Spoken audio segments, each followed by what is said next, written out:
Bonjour à tout le monde. Pensez-vous qu'une plantation à double densité a un effet sur le sous-bois, le sol et les arbres dans un milieu palodifié? Pour répondre à cette question, je vous mets dans le contexte. On sait que la densité de reboisement est un facteur important pour la croissance et le rendement dans la forêt boréale, ainsi que la préparation mécanique est nécessaire avant la plantation pour améliorer les conditions du sol et assurer le succès d'établissement des plants. Mais nous ignorons les interactions entre la préparation mécanique des sites et la densité de reboisement.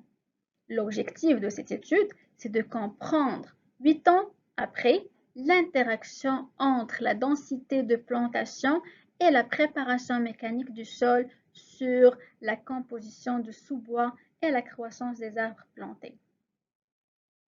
L'étude a été réalisée dans la région de la ceinture d'argile du nord-ouest du Québec. En 2012, un site appelé Valrennes a été coupé. Puis, nous avons établi des parcelles qui ont été traitées par herçage, scarifiage ou laissées comme témoins non traités.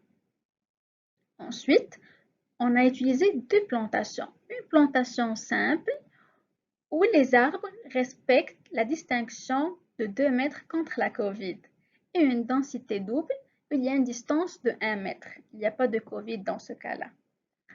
En 2020, on est parti au terrain pour mesurer la croissance des épinettes plantées, faire un inventaire botanique et mesurer les traits fonctionnels, ainsi que ramasser l'échantillon du sol pour les analyses chimiques.